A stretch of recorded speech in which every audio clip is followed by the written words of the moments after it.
Yes, guys, welcome back to another stream. Make sure you guys smashing up these likes. Make sure you guys are subscribed to the channel. I got Dan, and Roms with me today. We're going to be speaking title talk. Are Chelsea in the title race, lads? Yeah, we're going to be discussing that. January transfer window. Do all four of our football clubs need to do business? And Trent Alexander-Arnold as well. I want to get Rom's take on what Liverpool should do. Should they cash in? Should they get the money in January, or should they take the risk, keep him for the full season, but then maybe leave him on a free transfer? By the way, I don't know if this is fully true yet. Yeah. So I'm just disclosing this as a potential fake news situation, right? But you know that rest in peace, you know George Baldock, who sadly got found dead in a swimming pool. Yeah, Greece player, right? Yeah. Again, this is just what the Mirror are reporting, so it might not be true. They're reporting, that Greece have apparently said to the UEFA today, or like yesterday or whatever, we want the game to be postponed because he was Greek international, and apparently UEFA have refused, bro. How mad is that? Because he's a Greek player, isn't it? And apparently, so Greece have gone to UEFA and said, lads, like our players are all like not in the right headspace here. Like, can we have the game postponed against England tonight? And apparently, UEFA have declined, bro. What? That's disgraceful. That's a joke. He's both as well, isn't he? He's English and Greek. Yeah, bro. How mad is that? Like, look yeah, that's wrong, man. This is what the Mirror is saying. Greece have reportedly asked for tonight's match with UEFA to be postponed following the death of George Baldock, but UEFA have refused. If that's true, bro, UEFA are just scummy guys, isn't it? Yeah, players should just not play, innit? They should just go. Yeah, they should club together and say we're not playing out of respect. That's disgraceful. I didn't even think about that. I didn't even know that he had a Greek background. I thought he was English, to be fair. So I didn't realize that. But if that's true, that's scummy, man. And do you know what? Like, what's mad is that you look at it now. Who actually cares about this game tonight? Does anyone actually care anyway? Oh, facts, you know what bro. I mean? Bro, I'm even contemplating, because I'm doing a watch along tonight. I'm even contemplating watching Italy-Belgium, bro, instead. I can't lie, bro. It'd be a better game, bro. I don't even know if I want to watch that, man. But yeah, if that's true, obviously they're reporting it. Daily Mirror, they're a big newspaper in England and that. So maybe it is true. They've obviously had the source that's told them that, yeah. But rest in peace anyway, George Baldock, because it's a sad situation. But yeah, if they've requested to UEFA to postpone the game and they've said no, then that is the scummiest thing I've ever seen. I can't lie. That is crazy. Anyway, guys, smash the likes. Let us know your thoughts and comments in the comment section below as we go through. Listen, I want to start off with the Trent thing, because then we'll just bring it onto the title race. Roms, yeah. Trent obviously is out of contract at the end of the year. What do Liverpool do here now, man? If Trent's saying, I ain't signing, lads, I got my eye on Real Madrid. If Real Madrid come to Liverpool in January with a, 55, 60 million pound offer, do you think Liverpool sell? And do you think they should sell and get the money in? Or do you think they should be like, nah, you know what? We're gonna F the money. We're gonna keep him for the rest of the season because he can help us win the league. But then we might lose him at the end of the season. If you win the league, great, probably a good decision. If you keep him and you don't win the league and then you lose him on a free, bad decision. It's a difficult one. And some of our clubs have been in it in the past. I know Potts has been in it with Alexis Sanchez, very similar situation. What do Liverpool do in January with Trent, bro? I understand that you want to recoup money for a world-class talent like him, but you have to take the risk. I think us as fans will rather take the risk and keep him to the end of the season. You even said it. You answered kind of some of the question in your statement. Because he could potentially help us win trophies towards the end of the season, I think you have to take the risk. I know it's absurd to not recoup money for this player, but I'll personally take the risk because he's a world-class player, one of our own. It will be heartbreaking to lose him on the free, but if we lost him on the free and potentially won one of the two majors, yeah, you've lost money for him, but he's helped us and it improves his legacy. I think the fan base as a whole will accept the move a bit more because I've always said, if you're an English club and one of your players want to go to Madrid, Chelsea's seen it with Hazard, United's seen it with Cristiano Ronaldo. I don't know if there's been any big players from Arsenal or City, to my knowledge, that have gone to Real Madrid. Let me know if I'm wrong. But you kind of accept it because they are the biggest club. They are the pinnacle. Obviously, if he was to go to somewhere in this country, then it will be crazy. But yeah, I don't see that. I don't see that. Yeah, that won't. He wouldn't do that to us. But Real Madrid, it's got to a point where it'll be a pleasant surprise for me if he signs the contract. I think Salah and Van Dijk are closer to signing than Trent. I don't know if you've seen his quotes in the past few days, but he's like, I was on the coach with Eze and he basically said, I could go the rest of my career hardly winning trophies, or I could go the rest of my career winning a lot of trophies. That kind of indicates the way I think a lot of people took from He said that to Eze, or Eze said that to him? He said that to Eze on the coach. Oh. So that basically suggests to me, if he stays at Liverpool, he may not win as much trophies as he'd like to, put it like that. That's what that indicated to me. And it was worrying. Even a lot of the fans that thought he would stay are now like, you know what? This is getting really worrying. But I can't lie, I'll be to answer your question, I'll take that risk. We can't afford to lose. Yes, we'll get money for him, but then even the money we'll get for him, it probably won't be enough to satisfy our fan base anyway. Because Real Madrid will probably pay max in January, max 30 million, knowing that they can get him 6 months later on the free. So I'll take the risk. He could help us on a title charge. He can help us in the Champions League. I'll take that risk. But I hope he stays, man, because if he does, there's already some of our fans that are saying he's dead to me. And it's like, hold on a minute. It's on our club. It is. Like, No big up way. big up Drifty from Coffish, but he's one that said if Trent leaves, he's dead to me. And it's like, come on, you can't say that. He's already a legend for us. He's one of our own. It's not like he's going to another English club to disrespect us. It will hurt. It will hurt all of us. Of course, not all of us, but every Liverpool fan. Of course it will. But you can't begrudge him. He's literally achieved everything at our club. And sometimes you just want a different challenge. We pray he stays, but if he goes to Madrid, he's not dead to me. I still see him as a legend. He just probably wants a new challenge. But thing is, though, Roms, right? It ain't like, he just fancies a new challenge. This is Real Madrid. Like, if this was any other club, like if he fancied a new challenge, he might go and try Juventus, or he might go try Barcelona, or even, do you know what I'm saying? It's still a huge club. Real Madrid's different, man. Like, we were in it with Saliba today. I've just done a show on it about Saliba because they've made him his #1 target in the summer. So I'm looking at it thinking, wow, like, it's a different knock. If that was Man City, without being like seen to on a City channel here, I would still be like, do you know what? I think we can still keep him. Yes, City are better than Arsenal, but Real Madrid, it's like, what do I do? Like, what do you do? And do you know what I'd do? I actually disagree with Roms. I think I'd sell him in January if he doesn't want to sign. If he says I ain't signing, I'm going to get some money. Because what I would do then is I'd use that money to actually strengthen what I believe Liverpool need. And I'd just use Conor Bradley there and Joe Gomez there and just go for it. That's what I would do, because Trent's then in a position where, do you think...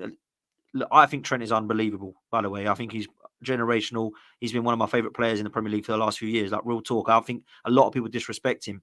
But if he doesn't want to go, you either go, he's going to go for nothing then, and we go, well done, thank you so much for your time. Or you go, we've got to get money now, guys. He wants to go. Let's just take 60 mils and let's go and put what we can, that into a DM, proper DM, and go forward with it. And just go with it like that. We had to do that because we've had to do it a few times. And there's been times we've ballsed it up and gone, nah, I think they'll stay. We'll just leave it. We'll let them stay. And they end up going on a free. Like, so, look, man, sometimes your hands are tied, bro. It's a hard one. The hands are tied, to be fair. I wouldn't sell him. I hear the logic. I do hear the logic that I think what you're saying is spot on, but one, I think it would be no more than 30 million. And what can you really do with 30 million in this modern day market? You can't really do much with it. So I do understand your logic, but I don't think... Roms, what about if Dan's right and it's 60 mil? Does that change your opinion? Or would you still say keep him? Because, bro, I can't lie. I'd keep him even if it's 60 mil, bro. I'd keep him. I'd still keep him. I really would. Cool. 60 million, I'll still keep him because I believe Trent is a match winner. He's won us games. He saved us points. I mean, you only got to look at last season, the Etihad game. There was a game on a nice edge against Fulham at Anfield. He scores the winner. He's won games by himself. 60 million let me spin that in, Rob. Sorry to cut you here. Let me spin that then. You keep him, you don't take the money, and then Liverpool finish trophyless. It looks silly then, doesn't it? He just walks away for a free. I know, but Dan, no risk, no reward. We have to take that risk because he literally he could potentially be the difference in a pivotal game for us winning one of the big two or not. So you know what? I'm with LB. I still wouldn't sell him. However, if Real Madrid was to offer 60 million, because they don't spend that on defenders in general. Forget that Trent's got 6 months left. They just don't spend that. And it was evident in the summer. They walked away from the Euro deal. United fans giving it the bigger, no, we got one over Real Madrid. No, you didn't. If they put up that money, he would have been there. So they don't like to spend a lot on defenders as it is. So, yeah, like the way I see it with Trent is I still probably wouldn't take that money. I know it sounds absurd. I know you look back at it like, oh my god, you let your best talent go for free, but you take that risk because again, you know what I as well, Rons, yeah, in a mad way as well, right? I feel like if you accept this money in January, right, you let the owners, you let the board off the hook. I almost feel like in a weird way, and obviously maybe Liverpool fans won't say it like this, in a weird way, these guys need to be punished for letting this situation occur in the first place. Because if he leaves on a free transfer, all Liverpool fans will end up cooking the board and be like, you let this guy leave for free because you didn't do what you needed to do with the contract situation. Whereas if you sell him in January, everyone will just sort of like brush it under the carpet and they'll get away with it. Do you know what I mean? So yeah, if it's me, honestly, I'd keep him to the sun. And the other thing is, there's no guarantee that Liverpool will spend the money properly anyway. Exactly, LV. Because LV, do you know what is well, right? The reason why I can't begrudge Trent from going to Madrid is not just that it's Madrid. That's a big factor. But it's the fact that we didn't do enough. Because the season before last, when he had 2 years left on his contract, and we only brought in Arthur Melo on loan, who hardly played for us, it's like, hold on, you could have been proactive and used that money in the Salah deal, in a Trent deal, in a Van Dijk deal, and we didn't do that. So, end of the day, when Trent come out and said, well, he is negotiating now, that we know for sure. But last summer or start of the season when we weren't really negotiating with him, it's like, hold on, Trent's probably looking at it from a perspective that I love this club, it's my boy's club. But I kind of feel disrespected that they haven't even proposed anything to their star asset. So you can look at it both ways. That's why I can't begrudge him for leaving. The Real Madrid's the one. If he was to go to like a Bayern or a Juve, I'll be like, I think we're as our club, I think we're similar levels to them. But Madrid, you kind of just have to accept it. Tough, but my main anger is at FSG. That is my main anger. That is my main anger. Let me bring Dan in. Dan, what are you saying? Would you sell him in January? 60 mil, 30 mil? Would you keep him? And if you do sell him, do you think that they could still win the league without him? Or do you think like they need to keep him to win the league this year? I think if you're going to lose anyone out of the 3-4 that we're talking about, Trent's probably the one I'd let go, to be honest, and I'd try and cash in. I think Van Dijk brings so much to that defence. I think Alisson, obviously, in a year's time, obviously now injured, but he's going to go as well. That's one they should be looking at, obviously, with Mamadashvili coming in. They've kind of been proactive with that one. And the fact that they've not done it with him, Salah or Van Dijk is just crazy. So I think, look, if you can get 60 million for him, it just seems to make sense. I'd even take 30 because it's pure profit on the books. And the way these clubs work now, getting that puts them in a much stronger position going forward. Yeah, but did they spend anything in the summer? How much did you spend? 40 mil, something like that? Yeah, but are they not able to spend it because they're in a bad position? So actually selling someone on pure profit allows them to generate that. Look, I'm not saying Trent's unreal. It shouldn't have got to this stage. None of them should be in this situation. This is Liverpool. It's not like we're talking about a club that can't afford to negotiate. This is Liverpool. They can manage this, like Roms was saying. They could have done it 2 years ago in that awful summer window that they had. They could do it whenever. So let it get to this stage is ridiculous. And I almost feel like they've not been able to read the room because players have been running down their contracts now for a couple of seasons. It's not like it's brand new. It's like a post-COVID thing. We've seen it happen. Mbappe, innit? So, Mbappe started this whole thing. Someone put it in the chat. And this is why I keep saying about my club, by the way, because I'll come in with the same energy about my club. I don't want none of my players getting down to 2 years. When I say none of my players, I mean like Haaland, Foden, and like the big dogs. Yeah, like you can take a risk, like a Kanji and that. Like, you can take a risk with them. But like the big dogs, Haaland, Foden, Rodri, you can't let them get to 2 years, man. Because as soon as it gets down to 2 years, the balance just goes from the club power all the way to the player. And the player can just be like, you know what, 2 years that'll go by rapid. Like, and in 2 years, I'm a free agent. I mean, soon it might all be irrelevant with the new potential laws that might come in after that Diarra case. But yeah, right now, we saw it with Chelsea. We let Rudiger do it. We let Hazard obviously drop down towards a year left on his contract. We obviously got a great fee for Hazard, which was literally incredible for him being on his last year. We did it with Mason Mount, and the new ownership came in and just said, look, anyone trying to run their contract down, it's not happening. You go. Conor Gallagher would refuse to sign the offer that they gave him. And they're all contracted till 2040 now, aren't they? Yeah, but Dan, the original ones like Mason Mount and Conor Gallagher weren't, and obviously Reece James and Ben Chilwell were heading that way, and they got them on renewals early doors as soon as they sort of got in the building. It's It's a huge issue. The fact we're sat here talking about Liverpool's 4 best players leaving in the next It's like 12 months crazy. is crazy. That's a It's crazy. secondable It is offence, mad, man. Whoever's in charge there, Yeah. like, super fired, bro. I'm not gonna lie to you. Whoever's I made wonder that if they decision, just felt heads that need to they roll. were all naturally going to just come to a conclusion that they'd all probably be past their best, bar Trent, and then they just sort of regenerate. But to Yeah, not but the even thing try is, and like, get any money for it is ludicrous. when you look at it, Trent is a mad one. I don't get that. I understand that you might think, yeah, they're potentially coming to the decline as a footballer, Salah and Van Dijk. They are still by far 2 of the best players in the league when you look at a Facts. centre half and a right winger. There is no way you're looking at Salah going, I wouldn't take him. Van Dijk, maybe a few years ago, I wouldn't take him now. They're still balling. So this is what I don't get. With Alisson and the Marmadashvili stuff, I don't really get it. I know he's out for a while now, a calf injury or whatever it be, or hamstring. But I look at that and I think that's a bit of a strange one because he's clearly not coming in to sit on the bench. Does that mean Alisson's going? Then I look at Trent Alexander-Arnold. Whoever's made this decision at your football club, Robs, heads need to roll, mate. That is an absolute shambolic, sackable offence, in my opinion. And if this FSG have got anything about him, if anyone that's up at the top there has anything about him, I'll be grabbing hold of him and going, right, we need a new negotiator because this guy sucks.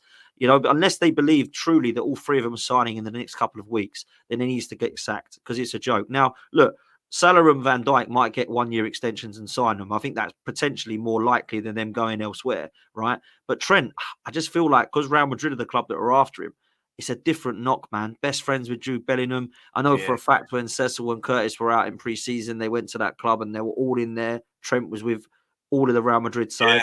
This is not looking good for him, man. Like I honestly believe it could be likely that he's going. And I agree with LB. I'm not like this with Saliba, bro. I've had this with Van Persie and Sanchez before. Saliba's got till 2027 on his contract, which means at the end of this season, he's got 2 years left. So we need to get him a new contract or he needs to be sold. And I know that sounds brutal and no one wants to hear it. But if he says, not too sure, I want to see the next year out, we're going to have to say, sorry, mate, we're going to let you go. We can't afford to keep you like a Trent or a scenario. You're going to have to go and we get the big money for him because you've got to start acting like a club like that. And people start kicking off and going, what? Selling your best players? But this is Real Madrid. I wouldn't do that if it was another club, by the way. But Real Madrid, you've got to have to do it, man. You're going to have to. Do you know when Salah specifically, when we should have acted on a new deal for Salah, is when we rejected the 150 million bid from Saudi clubs and he decided he wanted to stay. We should have struck while the iron was hot because if he really wanted to go, we would have sold him. We could have reinvested that into the team. He wanted to stay. His agent came out and said he wanted to stay, so he stayed. That's when we should have offered him, look, 3 more years because you've made it evident you want to stay, right?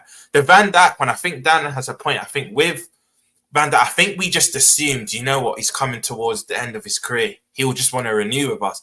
And I know centre-backs and goalkeepers traditionally have more longevity in their careers, but you just can't think like that as a big club. You just can't, especially when it's your best players. If it was maybe a Matip or one of our players that are good, but they're not pivotal, they're not our core, I would kind of understand it a bit more, but not our 4 literal world-class players. The only one I can say is Alisson and Marmadashvili. I know you're saying you don't really understand it, Potts, but that's the only deal we've been proactive in because Alisson's an injury-prone keeper. You've seen now he's out till November. Him and Mike Magnan, I don't know what it is, but for keepers, they're both very injury-prone.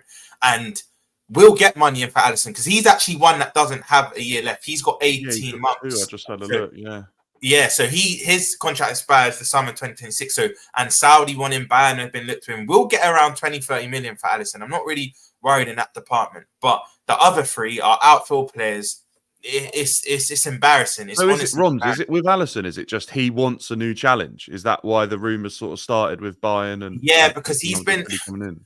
He's been flirting. I'm not going to say flirting with leaving, but when he gets asked, "Is your future still here?" he kind of gives them answers that, "Look, we'll see. You don't know what the future holds." But if a player wants to stay, they kind of come out right and say, "Look, I want to stay." Alisson, I wouldn't say flirting with leaving, but he's indicated that he might not have many more years here left. And I think the fact that he's injury prone, he gets at least maybe 1 big injury per season for us. It's rare he will play between 32 to 38 league games. That's why Kelleher always gets his spell in the team. So with Alisson, I think on top of the injury prone stuff, it's also that you can tell he probably wants to go to another country and play for another team towards the back end of his career. And again, I won't begrudge him. Listen, it's a madness, the situation at Liverpool, man. I agree with Potsy, mate. I think seriously, I think heads need to roll at that football club. It's absolutely wild. Well, listen, I want to move it on to the title race, and I want to bring it on to Chelsea, bring Dan in here, because I see Chelsea fans tell me that you're in a title race. I don't think you are. You are playing a lot better than I expected. Are Chelsea in a title race, bro? Or could you be, depending on what you do in January? And do you think you will do anything in January, bro?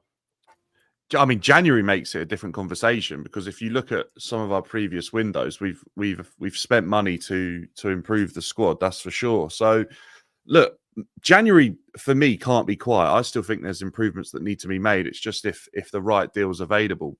At this moment in time, though, sitting here off the back of the second international break, I don't think we're in a title race. I don't even think we're dark horses. I think we are in the conversation for top four.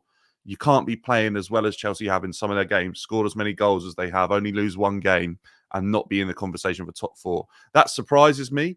I think before a ball was kicked and before some of the recruitment had happened, I probably didn't think that I felt like we'd probably be looking at 5th, 6th, to be honest with you.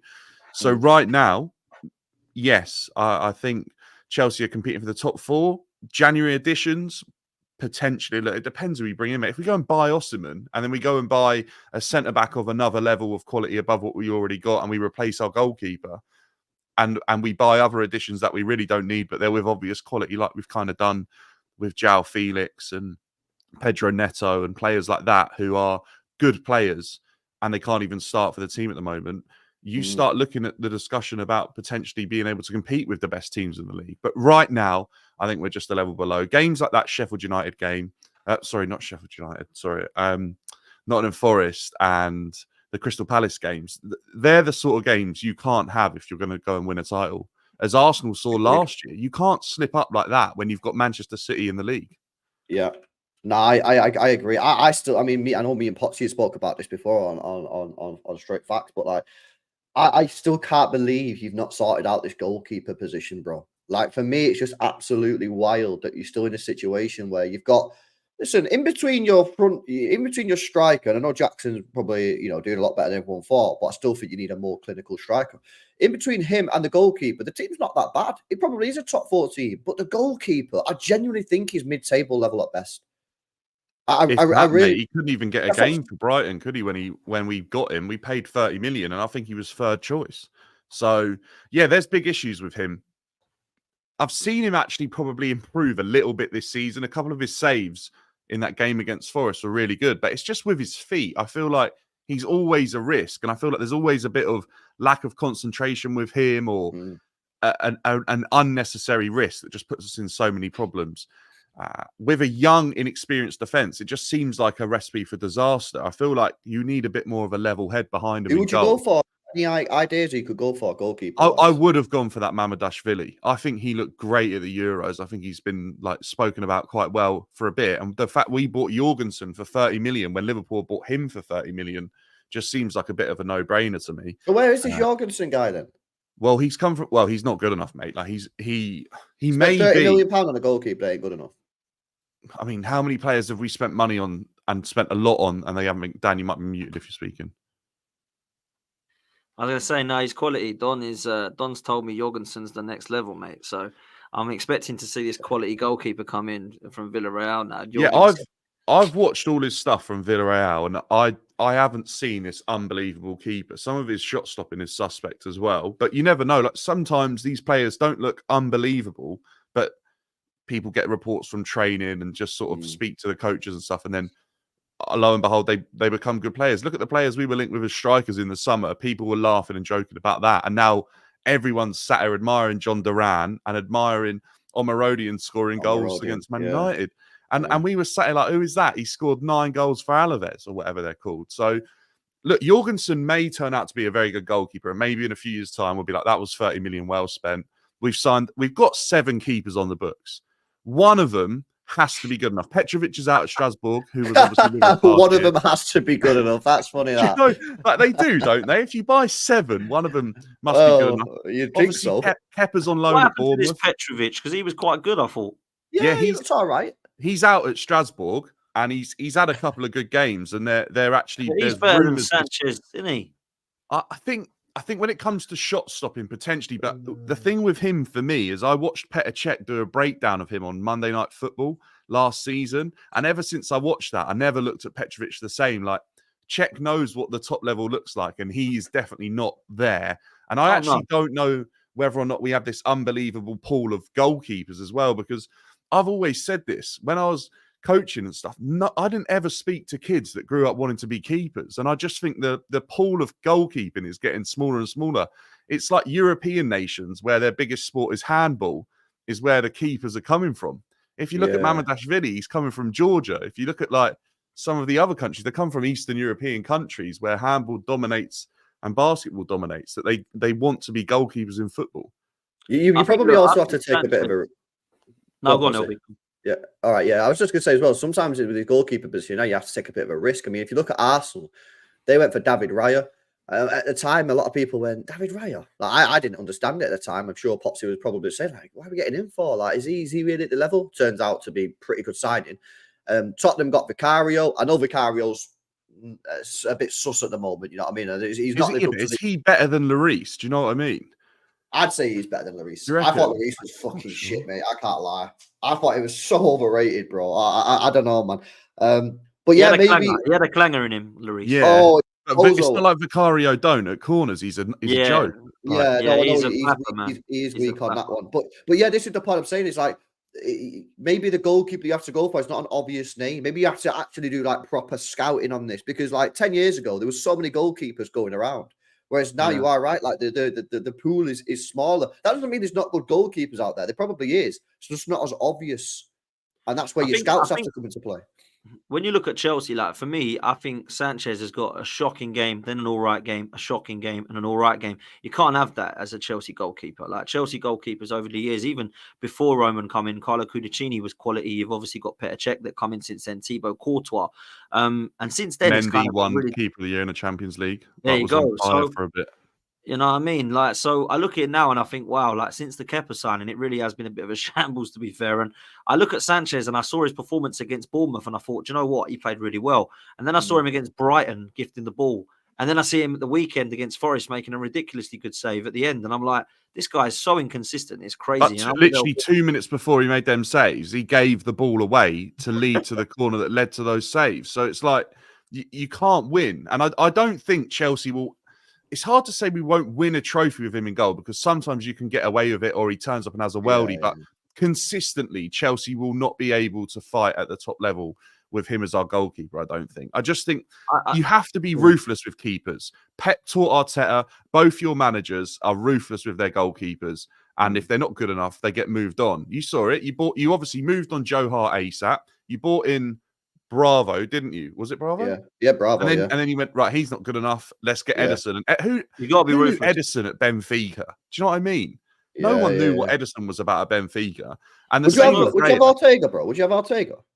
Yeah, I probably would, mate. I'm not going to lie. I think when he stepped in at times last year when Edison was injured, he looked really good.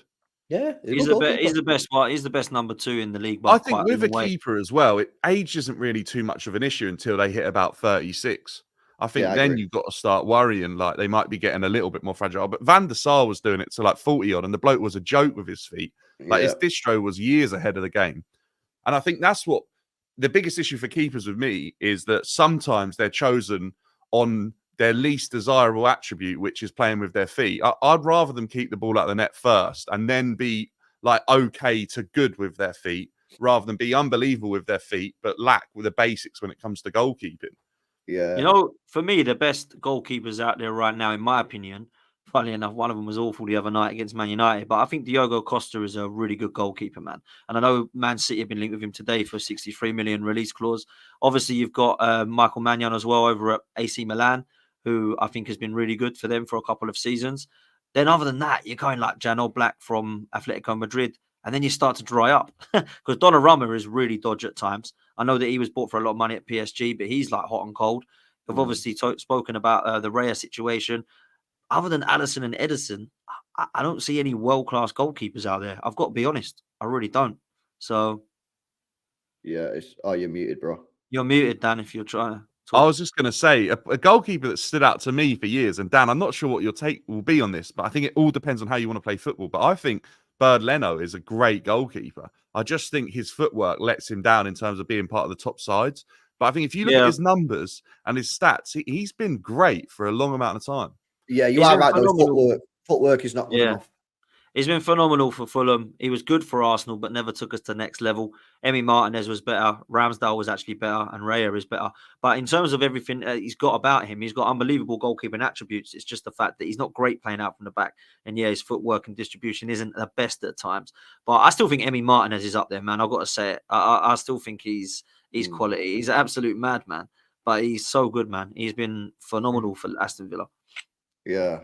By the way, the Toulouse goalkeeper is like getting spoken about a lot as an upcoming young goalkeeper. The Lille one, isn't it, as well? The Lille goalkeeper. What's his name? We've been linked with him as well. Oh, yeah, that's it. Yeah. No, he's meant to be really good with his feet, to be fair, that Chevalier. But he plays for Toulouse. I think it's Toulouse.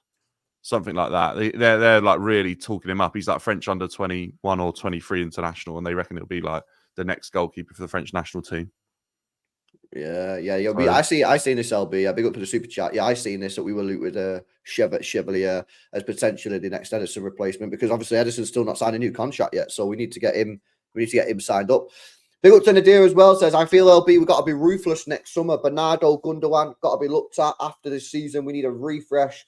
Musiala, Zubimendi, etc. at 6 in January. No, listen, we'll speak about City now, bro. Listen, I think that we're heading into a new period here. I think we're going into a rebuild phase. We've got a lot of players in the 30s: Kovacic, Bernardo Silva, Kevin De Bruyne, Gundogan. Edison's out of contract in 2 years. Stones is injury prone. Ake's injury prone. Walker's probably going to leave at the end of the season. And there's question marks over Grealish, and we still need a 6, and we still need a backup striker. And obviously, Tiki's left or he's leaving. So this new guy that's coming in, who sounds like it's going to be this Viana guy from Sporting Lisbon, it's got a huge job on his hands, man. He ain't just walking into a situation where he can just be like, oh yeah, the squad's chilling, just had a player here or there. Boys, I'm telling you, I'm interested to hear your views on this from an outside perspective. City do need a bit of a rebuild, and it's creeping up on us quick. These next 2 summer transfer windows, in my view, lads, I'll come to Potsy first. Bro, I think we need to be spending like 250, 300 mil. Like, I really do.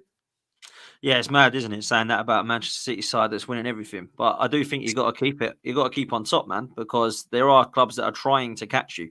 Not all of them are doing a great job at it, but they are trying, and they're going to be improving. I mean, Arsenal are going to be improving as well. We've already got a good squad. So I look at what Manchester City need. Look, the Rodri replacement, I'm feeling like you're making do, but is there actually a number 6 there that replaces him? I think Kovacic and Gundogan, or Kovacic and Bernardo, or whoever it be, Stones or Lewis, can come in and do the job. But is there actually a number 6 that replaces him? Because with Arsenal, we've got Rice, Partey, Jorginho. With Man City, it's Rodri and someone who ain't do. And I think that's what Man City clearly need. I've always said Man City need a left back. They've never had a left back for years. But I look at Vardy, and he's kind of played there now, and he's been brilliant. So I'm not sure that Vardy is actually needed to be replaced. Whether you disagree, or as a Man City fan, you're watching more than me. If you think he's more of a centre back or a left back, I'm not sure. In a Pep system, he looks to be pretty good as a left back. Other than that, I think at the back you've got enough cover. The goalkeeping situation could be an interesting one if Edison was to leave. I think Ortega could actually be a good number 1 for you, but I do think that you will go for another replacement. And I think it's the striker, man, because if Haaland does get injured, you don't really have anyone, do you? So Alvarez was there, but Oscar Bob, I know you're talking about McAtee. I know you've spoken about or playing someone in the false 9, but I think it's a 6 and a striker, if I'm honest with you. And then it depends who leaves. I mean, you've spoken about players that are coming into their 30s. You just got to replace those. But I still think what I would say, and it's the same with Liverpool, if your players are still performing, I don't think it's, they've got 30 now, get them out. I think if they're still performing, then do it. Like KDB, I'll be offering him another deal, 100%. I know he's injured, but he is still, when he plays, he's still one of your better players. Like, I know he's injury prone, but if he wants to stay, you're going to keep him, right? So I think it's about where you go next level. I think what Manchester City fans want is a Musiala, a Florian Wirtz to replace KDB, but that's only, of course, if he goes. But for me, I think if you replace KDB, got a Rodri replacement and a striker, a lot of people are looking at City. We got to try and get Zubimendi in January, man. We got to try and get him. And he was asked about City yesterday in his press conference. The guy was Yeah, looked like maybe he would be interested. Obviously, he regrets staying at Sociedad. Like, I can't believe he rejected Liverpool for Sociedad. That's a bit of a madness. And maybe City can try and get in there and say, go and get him, man. Do you know what, LB? I've seen this morning. I don't know how credible the Daily Mirror are, but apparently he's reiterated his desire to stay at Sociedad till the end of the season. But who knows? Because right now, you lot are bigger pool than us. You're guaranteed trophies at City, maybe one of the big two, more than Liverpool at this moment in time. But I agree with Potts. I think you kind of need to have an overhaul. But I wouldn't be that worried if I was a City fan, though, because you lot normally are quite proactive. And if you're saying this Vianney guy's coming in from Sporting Lisbon, if you look at his track record recent years, like nurturing Inacio, Diamonde's there. I think they've had Conceição. I think signing Gyökeres, taking a punt on Gyökeres, because I think they got him from Coventry. Coventry, yeah. So if you look at his track record the last year or two, it's quite impressive. And I think the fact City's recognised that, I don't think there's much to worry about for City. You've got the money to spend, and I don't think there's too much to worry about. I do feel that you have to sign a few players, though, but I think you just will, where with an Arsenal, Liverpool, especially my club, there's no guarantees there. If we need to go to the next level, we won't always do what we need to do to go to that next level. So I don't think there's much to worry about. Do you think City should go for Zubimendi, Roms? Yeah. I'll be honest. I think he's quality, and there's a lot of our families that are bitter now saying, "Oh, he rejects us. Let's not go back in there." But if he improves your 11, it's a no-brainer. But I think you should. And I think the Euro finals evident. He literally came on for your man and was flawless. I think that's an audition in itself that speaks volumes. He's got a release clause as well, you know. It's 50 million release clause. That's a steal. If that's exactly in the modern market, that's absolute steal, man. Like, that's nothing. I know a lot of people think 50 million is a lot of money. It ain't for a player of that quality. And I would also, I don't know what you think about this, LB. Do you need another right back? It's Kyle Walker. Because Kyle Walker's leaving in the summer, man, and I don't see him staying. So you've got two options. You buy a right back, and then you have Rico Lewis and your new right back, or you move Akanji to right back because he can do that. Have Akanji and Rico as a right back, and then buy a new centre half. So it depends on how you want to play it. I'd probably buy just a new right back personally. I'd like to have a right back that can hit the wings. What about Trent on a free? Bro, I'd take him. Bro, I'd take him. I would obviously take him, but I don't think he'd do that. But yeah, no, I'd like a winger. I'd like a fullback that can hit the wing, so we can get a bit of overlapping going. You know what I mean? Because we've got Rico Lewis, who's great for inverting, but we've not had a player who can hit the wing really since Cancelo, and even Cancelo didn't really play right back that much, to be honest. He was on the left, and he'd invert even still. So yeah, I think we do need I'd sign a new right back. Maybe Frimpong. I know there've been talks with Frimpong at Leverkusen, who's cooking. Complete opposite to Walker in the sense that he's more attacking, Walker's more defensive. But yeah, I think right back in the summer it will have to be done. But yeah, man, Zubimendi, listen, he's right there. This is for me is like the obvious option, isn't it? He's got a release clause. We can get him January the 1st. We can literally January 1st. We can just get that signing done. Transfer the money. Is our player done? Like, do you think he would have any reservations, LB, like about joining and then Rodri comes back? Or do you think? So here's the thing that I've got for this, right? First of all, we have to accept that Rodri's not going to be back playing his best football until January 2026.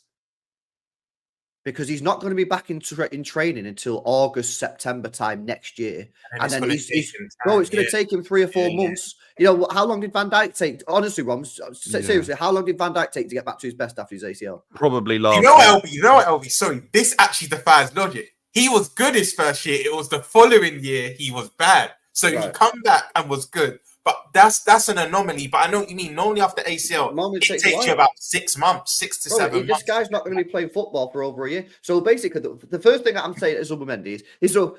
Okay, let's pretend he's having that question. I'm TK. Zubimendi comes in and says, "Okay, my main concern is what happens when Rodri comes back." Okay, my first response to Zubimendi would be, "Well, this guy ain't going to be back properly until January 2026. So you've got a full calendar year without even worrying about him. By the time he comes back in January 2026, he's not going to be able to play 70 games a season. We've realized that we've made a mistake over the last few years. We've run Rodri into the ground. And I know that might necessarily not be the reason he's got his ACL. It's a freak. But obviously, that was a mistake. So he's only going to be playing 50 games. Yeah, we play 75 games a season. So that's another 25 that you'll start. We'll be subbing him off, yeah? And ultimately, we can also play Rodri in a further position. Rodri can clearly play 8. I don't think any of you would disagree that Rodri can play 8. We've seen him score big goals. We've seen him create chances. He scored 15 goals last year. You tell me another DM in the world that gets 15 goals. So you could say certain games we might play you as the 6, play Rodri as the 8, we'll play a double pivot. Champions League away, we'll play you both and just play your double pivot. We'll go really tight, hard to beat. So for me, I think you've just got to be clever with it and say, listen, mate, like, it's not going to be Rodri's playing every game and you're going to be on the bench. Like, we realise that's a mistake.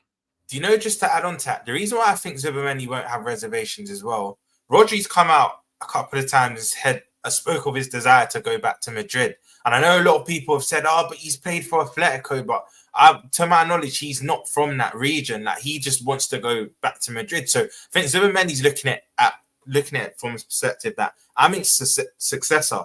I'll arrive and he'll probably stay another year or two. How old is Rodri? 26 LB? 25, 26? I can see him being at Rodri. No, he's older than that, bro. He's 28. Oh? 28. Oh. I can still see him being at City for maybe the next year or two. And then I think he'll move to Madrid. And then Zubimendi might say he's the long-term successor. So, yeah. I just think it's a no-brainer, mate. Like, it's literally a release clause. You know what I mean? Like Rom said, he come on against it in the final. We've seen what he can do. I think he's the perfect replacement. It's not that much money, really. You know what I mean? When you consider Rice, 100 mil, Caicedo, 115, you're getting this guy at half the price. I'm not saying that he's as good as them, but he doesn't need to be. If we're being honest, he doesn't need to be an elite world-class player when you're playing in a better team. You just need to be good enough to do the job. You need to be able to get us through games. And I think Zubimendi can definitely do that. Listen, let me come to Potsy on Arsenal. Are you happy with your squad? Do you need more players in January? How much do you need to spend? Where do you need to strengthen? You signed 3 players in the summer. What are you happy with that, or do you want Arsenal to go back into the market? No, I want us to go back into the market, bro. I think a lot of people knew that I wasn't happy with the way that we ended in the transfer market. I felt personally like Sterling was just, okay, go on then. We've stumbled across it and we'll go for him. I don't think that was a target. I think it just found ourselves wanting him. Couldn't have been a target because he was only going 2 weeks before we signed him. As for the striker situation, I think Jesus is proving why we need another striker, mate. I just don't like what I'm seeing from him at the moment. I think his injuries have got to him. I feel like Jesus and Sterling are the ones I'm willing to give a few more weeks before saying goodbye to, but I really believe that we won't see them in an Arsenal shirt past this season if their form carries on. In midfield, it's an interesting one because I actually felt like we potentially needed another midfielder, but Trossard has proven that we don't. Ethan Nwaneri has proven that we don't. And I think as well, Partey has actually proved his fitness. I mean, I'm touching a bit of lucky wood here just so that he doesn't get injured now. I've said it, but he does look to be back to his very best at the moment in that 6th position. I don't like Rice in the 8. I've got to say it. I think he's a 6. But Marino's come back now to play in that 8. Ødegaard, when he comes back, will obviously be in the 10. I just think it's that number 9, LB. And I really believe that we were a Victor Gyökeres or Alexander Isak away from being a top side that can go and win major honours. Now, we can win them at the moment. Don't get me wrong. We can win major honours. But I just feel like, although Havertz has done very well, and trust me, he has, bro. 1 goal in every 2 games since January, I think it is. Absolutely phenomenal. But I don't think it's the clinical striker that's going to get us across the line.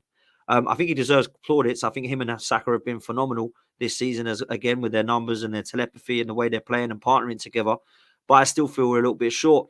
And I think what would happen if Saliba and Saka were out this side? We'd have to have Timber in centre-back and Sterling at right wing. Is that going to be enough to get us across the line? I mean, we saw against Southampton, we rotated. We looked awful, if I'm honest. So I still don't know that it's quite good enough. Yes, it's cover. Is it adequate cover? I still don't know, man. And, look, a lot of gooners will tell you we're ready. We're going to do it this year. Rodri's injury means we win the league. I've still got City as favourites. But if you do miss Rodri and Haaland gets a knock, then perhaps things will change. And it's a long season. But at the moment, we can say the same about Arsenal. Rodri's out. What happens if Rice goes out, or Saka goes out or Saliba goes out? That could happen.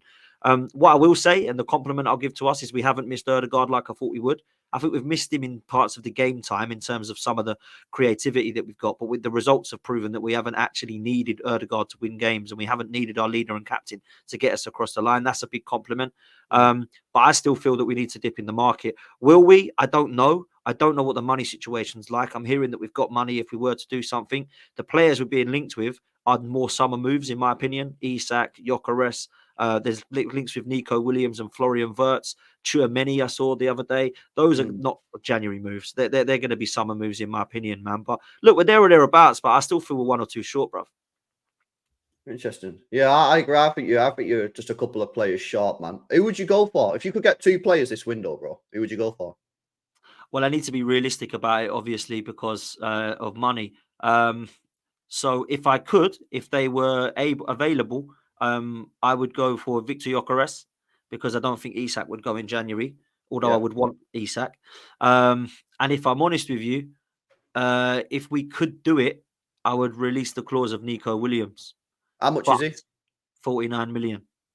Why can't you do that in January then? 49 million. No, we could. That's his release clause, 49 million. Yeah, they're the 2 that I would go for if we could, if they both wanted to come, of course. Then they're the 2 that I would go for, I think. Yeah. And that gives us that winger that looks smart, that sorts the left-hand side out. Martinelli and Trossard are fighting over that position. For me, Williams is a baller. And then up top, you've got Gyökeres. And then that allows Trossard to play kind of in the middle if need be at times. I think we've got strength in depth properly then. And then Jesus and Sterling are basically being upgraded on by Gyökeres and Williams. And I think that'd be good signings. Dan, let me bring Dan in, yeah? What's your views on Arsenal, bro? You think they need anyone, or you think their squad's enough? No, I think they need some additions for sure. I just think if they're looking at challenging for the next few years, I just think it's a little bit too thin.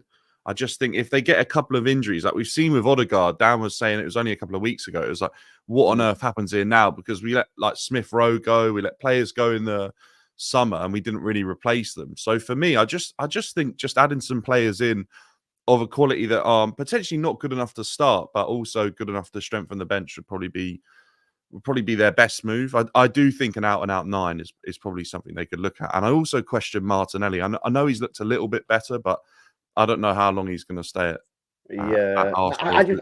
I agree. I agree. I look at Martinelli and I just think, like, I just don't think he's quite good enough for Arsenal now. And again, I think when you say stuff like that, Arsenal fans really don't like it. It's actually a credit to the club, because you're saying you've outgrown the player. You're not having a go at the player because you're shitting on him. I'm saying, I don't think he's good enough for you, because you're so good now as a football club. You need to move him on. And remember, Potsy, I said this to you maybe a couple of weeks ago, that I think Arsenal, as a club, are in a situation now where they have to have a difficult conversation about some of their players. And it could be tough, because some of the players have been there so long and you're like, they're just not good enough. And I think that's where you're at. And you mentioned Jesus. I agree with that one as well. You know, I had a conversation last night with Kenny. Big up to Kenny, who was on my channel, and he was saying the same thing. Jesus and Zinchenko, we've worn out of them. I said that on my fan cam at the weekend. We've grown out of them now, and that's a compliment to us. I'm not saying they're rubbish players. They've won Premier League titles with you. They've won trophies with you, right? But I honestly believe it could be the last time we see them in an Arsenal shirt.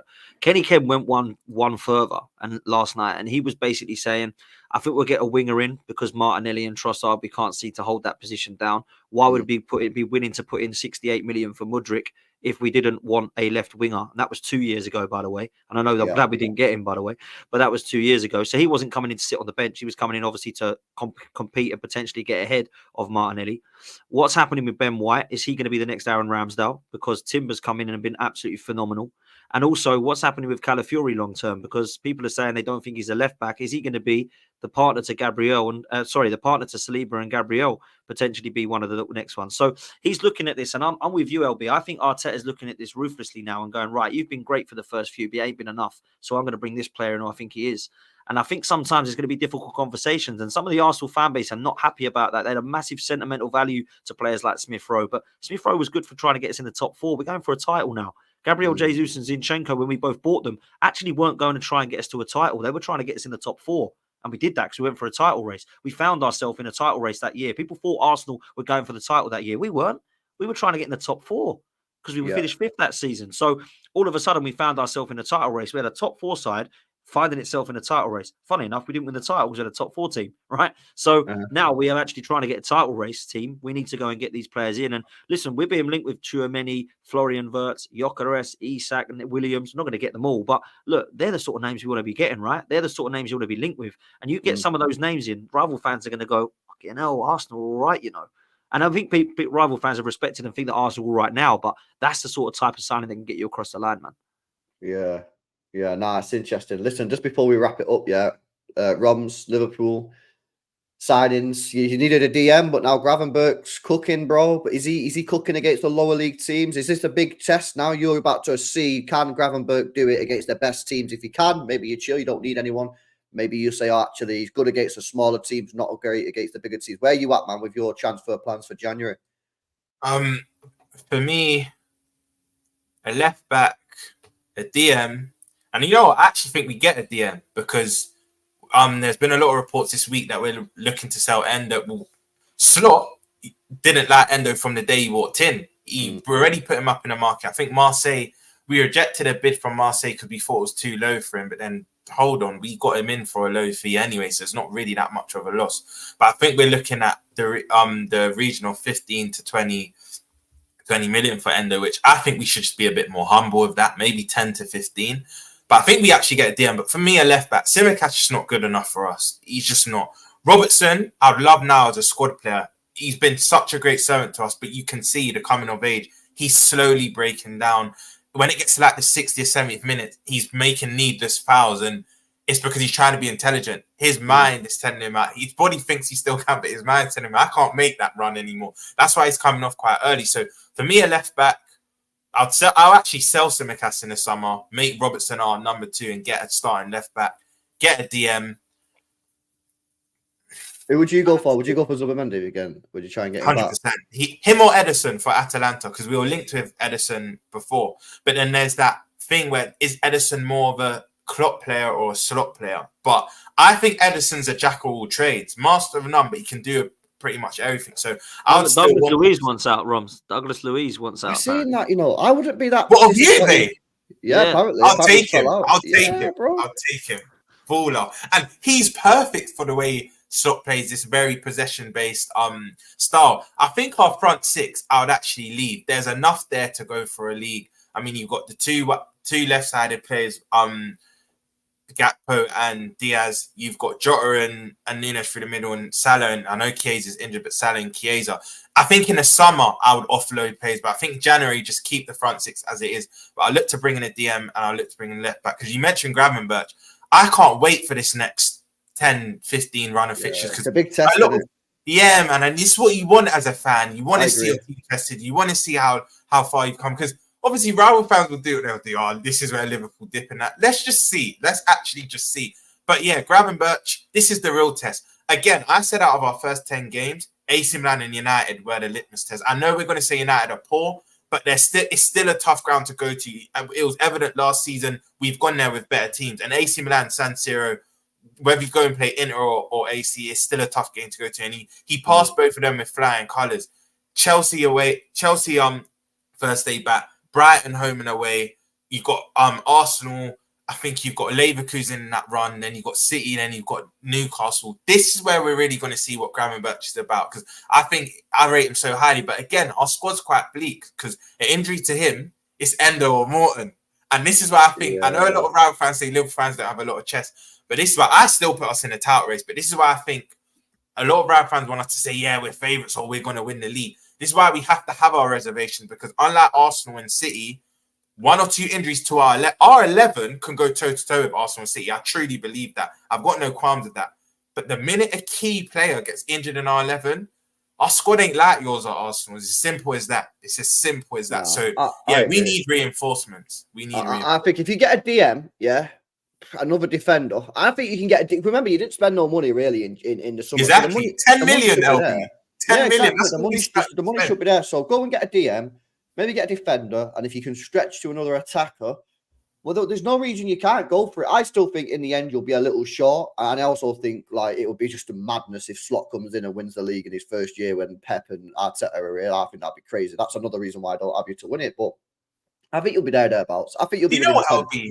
I've just thought of something, bro. I actually just thought of something. This might be harsh, but there can't be no sentiment when you're trying to go for a title. I'd sell Nunes. He wants to leave. He's flirted of leaving. He's not good enough for us. For Liverpool fans watching this, if you're going to cry, just cry. He's not. And I was one of his biggest supporters, but he's in his 3rd season now, and you're speaking about when he started the Bournemouth game, and it was a great goal. But when he gets introduced to our 11, it's like, oh, he needs to impress today. It's like, you're in your 3rd season. Like, you shouldn't keep having these auditions. I would actually sell him and maybe look to bring in another attacker. And if you're suggesting, I didn't know that about Nico Williams. He's got a 49 million That's cheap, release clause. Yeah, like, or even a Gyökeres. Why can't we go in for him? Because Jota has his injury problem. When you actually look at our front six, right, other than Diaz, Gakpo, and Salah, the other three have Diaz, Gakpo, and Salah, sorry. One of them just not good enough in Nunes, and Chiesa and Jota are injury prone. So it's not alien to think sell Nunes and get another attacker in. And I feel like these are the decisions you have to make when you're going for a title. So yeah, for me, a left back, DM, and bringing a forward, but we'll have to sell a forward to bring in a forward. I think Liverpool need 4 players. I would go for another centre half because as much as I like the ones you've got, I do think that there's going to be one that's needed. Whether it's like Diamande, Mark Guerre, whoever you go for, I think you need a left back, Anthony Robinson, Nate Nori, somebody like that, and I think you need a DM and a striker. I thought you should have gone for Tony. Real talk, he's an absolute killer. And like for me, Jota, as much as I love Jota as a killer, he's always injured, isn't he? Do you know what I'm saying? Do you know what? You put me to shame. You're spot on. How can I forget the centre? Because you're right. Once you go from Konate and Van Dijk, you're looking at Gomez and Kwanzaa. Now, Kwanzaa, he's just signed a new deal. He's more for the future. But to go for a league title, that drop in class can't be mad. Like you saw it in the season. That, again, we didn't expect you to go for the league, but you saw the drop off between Saliba and Holding.